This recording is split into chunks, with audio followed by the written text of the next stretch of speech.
in your memory, when you remember something, you don't have so many angles, right? No.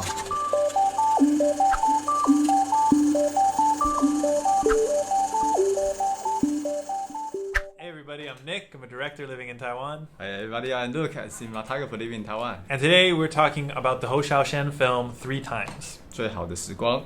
This film's from 2005, and it is about 3 different love stories that happen in 3 different time periods.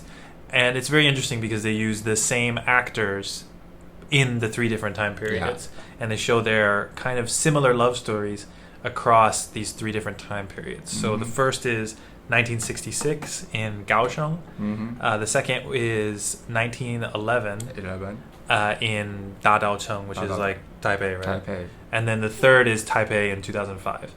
An interesting thing about the way that the stories happen is that the time period kind of changes the way that the characters act. You mean their personality is changed because of time period. Exactly. And then also the things that they do are affected by the time they live in. And I think that's I read an interview with Hou Hsiao-hsien, and that's kind of the message of the film.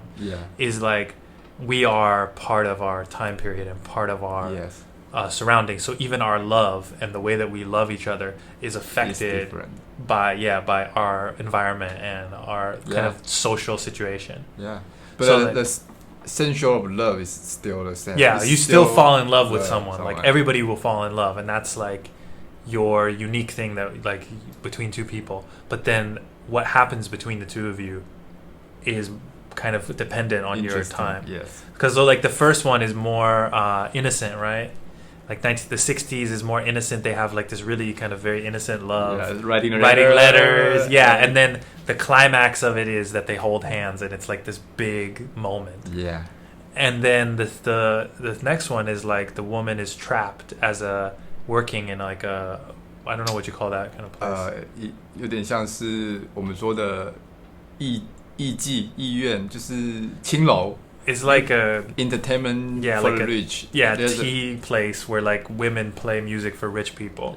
And the guy can't be with her because he's worried about like the social implication of, he thinks it's wrong because he's already married, and he thinks it's wrong to like take a lover. So they can't be together because of the social reasons. And then the last one is in 2005, and the woman is actually in a lesbian relationship, but then she's cheating on her lesbian lover with a photographer.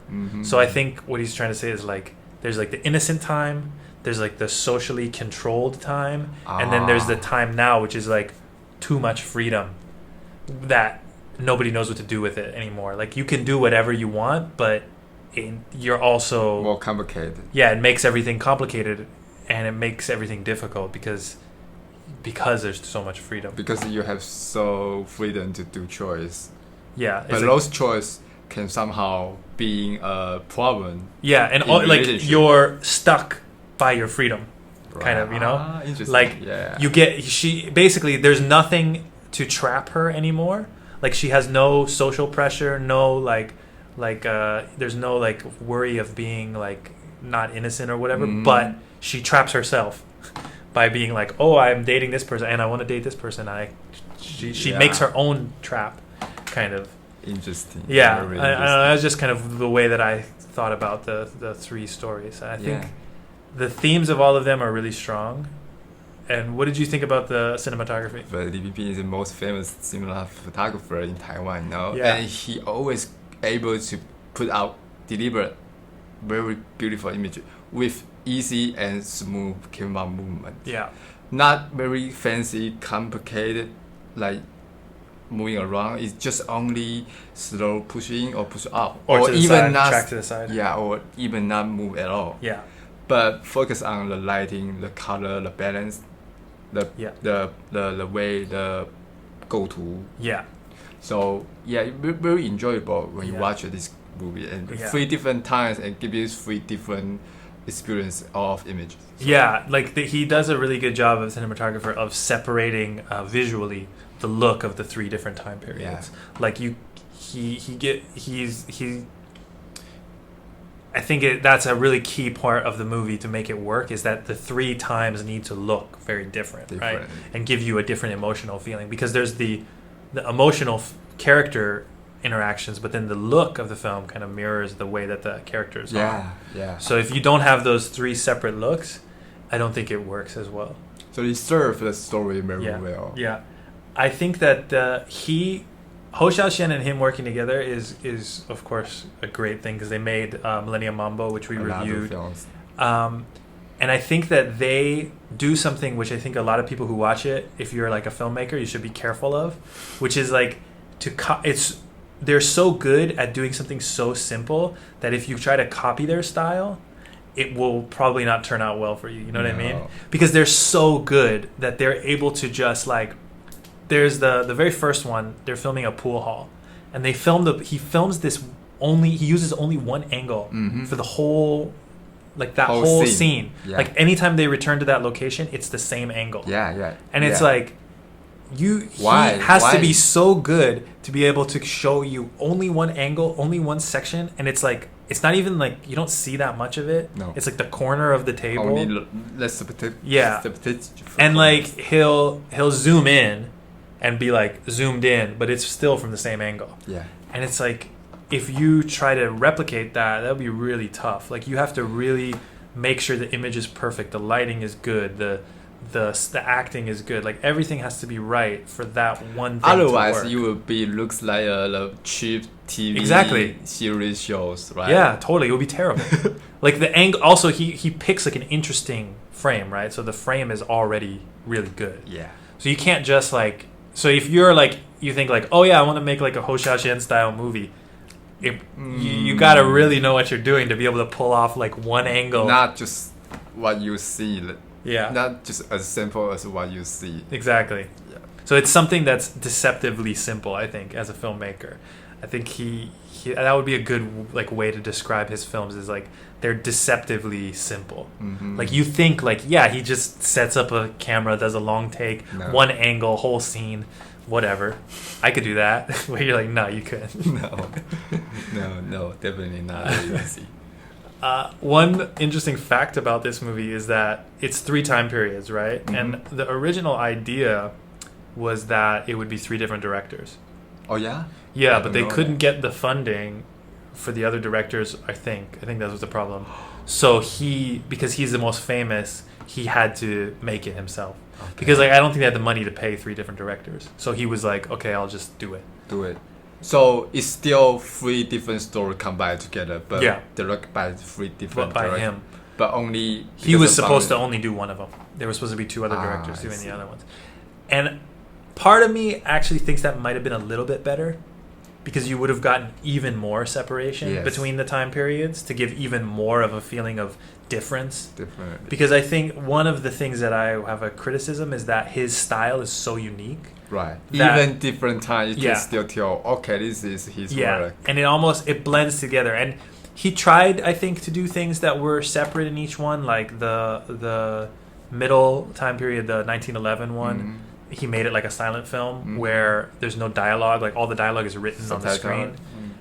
But it's still, I was like, I know this is like, the way it's filmed is too similar. And then his style is so slow that like the middle time period, I was like, okay, I'm getting it was a little boring, a little hard to get through. And also, why he choose in color in 1911? That's what I was thinking too. I feel like if he black and white. Why not black and white? Yeah. If it is a silent movie, silent picture, then why? Totally agree. Agree. Right? I think it should have. Yeah, if you're gonna do the silent film thing, he should have done it black and white. And I think they should have also mimicked like the more things about that silent film era, like tried to mimic the way that they shot too, like not do the close-ups that he likes to do, like because that's his signature thing of like a really long lens doing a close-up on someone, but instead like doing like mostly just like wides. Yeah.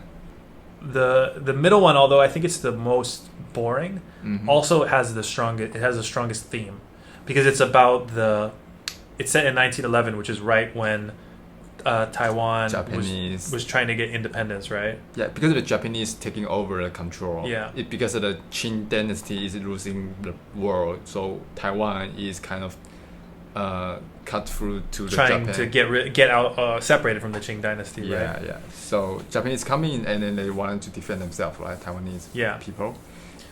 Yeah, and so then there's this theme of the woman that's trapped inside this like it's kind of like a brothel, like she's trapped working for rich people. Mm-hmm. But that's like a metaphor for how Taiwan felt, where it's like Taiwan is trapped inside the Qing dynasty and it doesn't want to be a part of it anymore. It wants somebody to take it away.